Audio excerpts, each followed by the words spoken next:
Hello everyone, I am Yangxi Hu, a PhD candidate from Jingjing's lab at the SINH CAS. It's my great honor to share my review in cell regeneration, the author talk.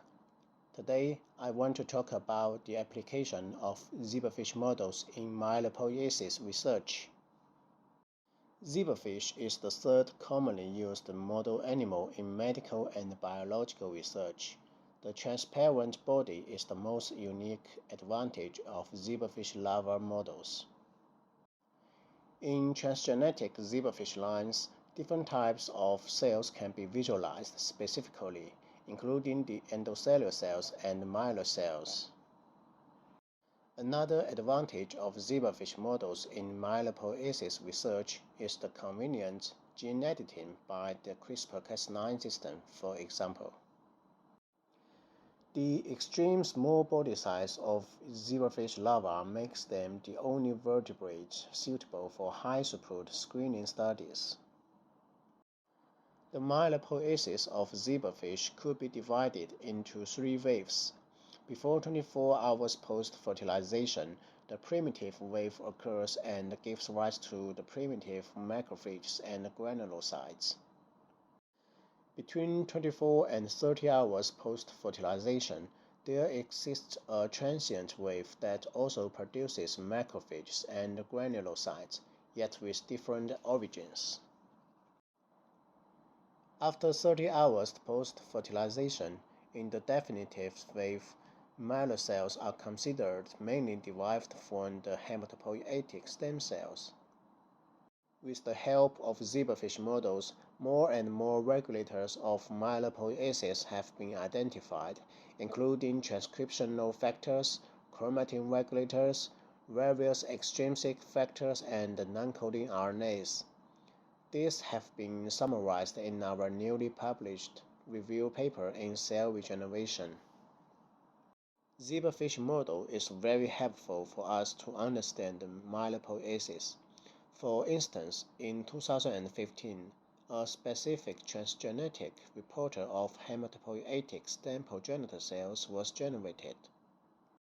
Live imaging on the hematopoietic stem progenitor cells in this fish line uncovered distinct interaction between single hematopoietic stem progenitor cell and its niche. When a hematopoietic stem progenitor cell arrives in the perivascular niche, a group of endocellular cells remodels to form a surrounding pocket. This process is difficult to be observed in mammalian bone marrow in real time, which reflects the great value of zebrafish models in the study of myelopoiesis. Further studies revealed that niche components regulate the expansion of hematopoietic stem progenitor cells. For example, combined with flow sorting and single-cell sequencing, Xia et al. Analyzed the cells in the tail hematopoietic tissue or CHT of zebrafish embryos, identified hematopoietic stem progenitor cells with various differentiation potential. They also discovered a group of endocellular cells specifically expressing GPR1A2 and have the function of promoting the expansion of hematopoietic stem progenitor cells. Single-cell sequencing preserves the information of cell heterogeneity, which facilitated the identification of cell type-specific transcriptional factors in this study. Single-cell sequencing also helps to reveal unknown cell types in the well-studied process. In this case, it helped the researchers discover 4 heterogeneous hematopoietic stem progenitor cells and the GPR1A2 positive endocellular cells. However, the expansion of hematopoietic stem progenitor cells has significant spatial-temporal characteristics. Yet, the spatial information is lost in single-cell sequencing, which makes the conclusion need to be further accurate. Spatial-temporal transcriptomic analysis is an emerging technology that restores not only the spatial but also the temporal information of gene expressions. Liu et al. Combined single-cell sequencing and spatial-temporal transcriptomic analysis, conducted more detailed regional division of different tissues. Then they identified several potential marker genes of some specific cell clusters. They also revealed that Notch regulates the development of different tissues at different stages.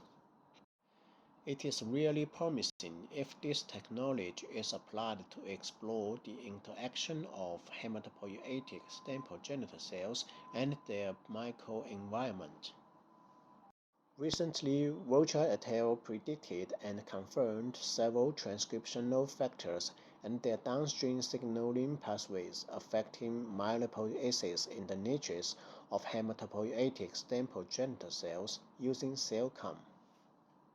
CellCom is a system biology algorithm combining transcriptomic data, including single-cell RNA sequencing or spatial transcriptomics, with protein-protein interaction networks to infer how cellular crosstalk activates downstream pathways and transcriptional programs.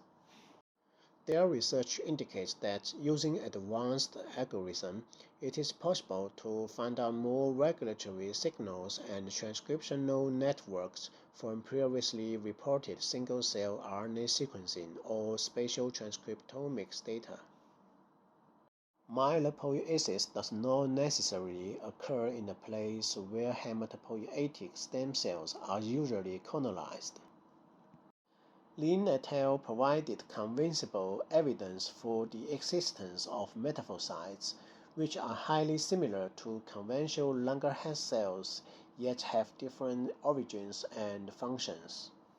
Although metaphocytes were initially observed in the epidermis and considered to be derived from ectoderm, they were also observed in gills and the intestine. This suggested that metaphocytes may be derived from endoderm either.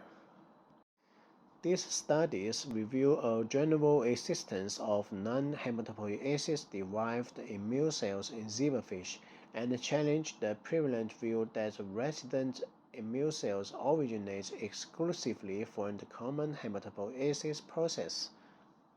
Confocal imaging makes zebrafish an ideal model animal to study the structural and functional heterogeneity in development. However, this technique still struggles to resolve the spatial relationship of the observed objects. The discovery of ectopic origins of metaphocytes is interesting. Yet, to figure out the cell origin of metaphocytes and its interaction with microenvironment requires more accurate spatial imaging. Recently, Yang et al. Reported a light sheet flow imaging system, or LSFIS, based on light sheet illumination and a continuous flow imager. LSFIS enables whole-mount 3D imaging of tens of samples within half an hour.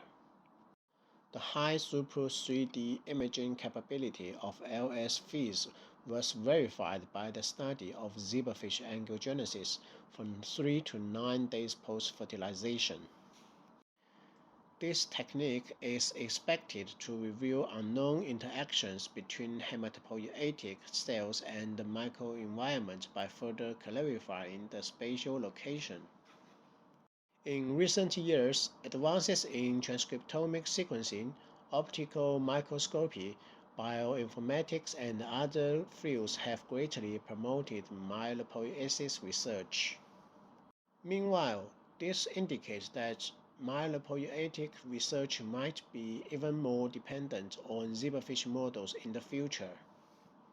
In our previous works, we employed zebrafish models to explore the roles of non-coding RNAs, RNA binding proteins, intercellular signaling transduction, and apolipoproteins in angiogenesis, hematopoiesis, and atherosclerosis. My research focused on disease modeling, drug screening, and the mechanism exploring of hematopoietic and cardiovascular disorders using zebrafish models. Thank you for your attention.